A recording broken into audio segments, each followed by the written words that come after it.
అనేటువంటి విషయాన్ని ఏ రాజకీయ పార్టీ అయినా అదేవిధంగా ఏ ప్రభుత్వం అయినా కూడా ఆత్మ పరిశీలన చేసుకోవాల్సినటువంటి అవసరం చాలా ఉంది.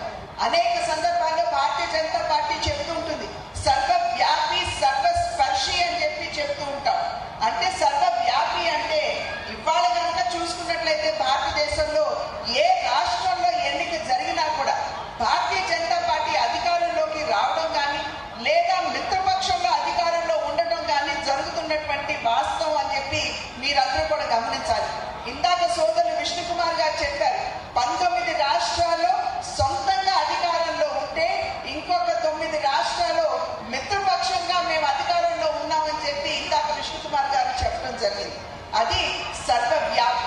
అయితే ఈ సర్వవ్యాపి అవుతున్నటువంటి సందర్భంలో భారతీయ జనతా పార్టీకి సంబంధించినటువంటి కార్యకర్తల కృషి చాలా ఉన్నది అనేటువంటి విషయం కూడా ఇది సత్య దూరం కాదు, మనం అందరం కూడా గమనించాలి. మరి అటువంటి కార్యకర్తలు కలిగినటువంటి పార్టీలోకి కంపాల శ్రీనివాస్ గారు వర్షాల ప్రసాద్ గారు వస్తున్నటువంటి సందర్భంలో ఆ కార్యకర్తలతో మమేకమవుతూ ఇవాళ పార్టీని బలోపేతం చేసుకుంటూ ముందుకు తీసుకువెళ్తారు అని చెప్పి నేను గట్టిగా విశ్వసిస్తున్నాను. అదేవిధంగా సర్వస్పర్శి అంటే అన్ని వర్గాలకి న్యాయం చేశామా లేదా అనేటువంటి అంశం.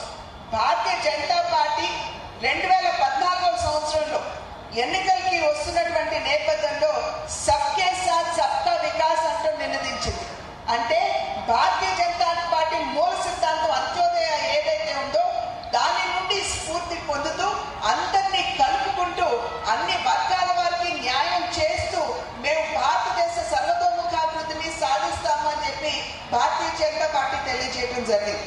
అయితే ఈ 10 సంవత్సరాల కాలం కనుక మీరు చూసుకున్నట్లయితే భారతీయ జనతా పార్టీ నాయకత్వంలో ఉన్న కేంద్రంలో ఉన్నటువంటి ప్రభుత్వం ప్రవేశపెట్టినటువంటి ఏ పథకమైనా సరే ఏ కార్యక్రమాన్నైనా సరే మీరు కనుక తరచి చూసినట్లయితే దేశంలో ఉన్నటువంటి పేదవాడిని కేంద్ర బిందువు చేసుకుని పేదవాడికి న్యాయం చేయాలి, బడుగు బలహీన వర్గాల వారికి నిమ్న కులాల్లో ఉన్నటువంటి వారికి న్యాయం చేయాలి అనేటువంటి లక్ష్యంతో భావనతోటే పని చేస్తూ వచ్చినటువంటి విధానాన్ని మనం అందరం కూడా ఇక్కడ అర్థం చేసుకోవాల్సినటువంటి అవసరం చాలా ఉంది.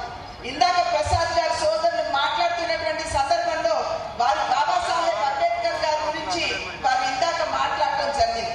మరి మనం చూస్తున్నాం దేశంలో ఏ రకమైనటువంటి దుష్ప్రచారం జరుగుతున్నదో భారతీయ జనతా పార్టీ బాబాసాహెబ్ అంబేద్కర్ గారిని అగౌరవపరిచారు అనేటువంటి దుష్ప్రచారం ఇవాళ దేశంలో జరుగుతున్నటువంటి నేపథ్యం.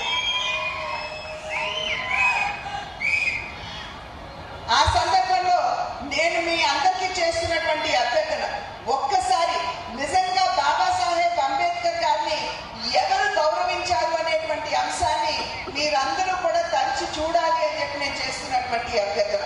మరి బాబాసాహెబ్ అంబేద్కర్ గారికి మా పార్టీ నాయకుడు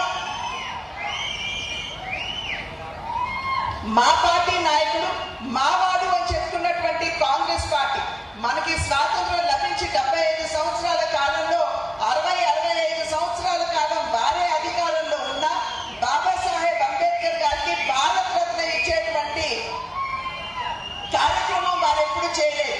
అయితే బాబాసాహెబ్ అంబేద్కర్ గారికి భారత రత్న భారతీయ జనతా పార్టీ ప్రభుత్వం కేంద్రంలో ఉన్నప్పుడు ఇచ్చినటువంటి విషయాన్ని ప్రజలందరూ కూడా గమనించాలి. అదేవిధంగా బాబాసాహెబ్ అంబేద్కర్ గారు వారు ప్రవేశపెట్టినటువంటి హిందూ కోడ్ బిల్ ఏదైతే ఉందో దాన్ని నెహ్రూ గారు పాస్ చేయనివ్వకుండా చట్టం కానివ్వకుండా చేసినటువంటి సందర్భంలో బాబాసాహెబ్ అంబేద్కర్ గారు రాజీనామా చేయడం జరిగింది. రాజీనామా చేస్తూ వారు పార్లమెంట్ నుండి బయటకు వెళ్తున్నటువంటి నేపథ్యంలో ఒక్క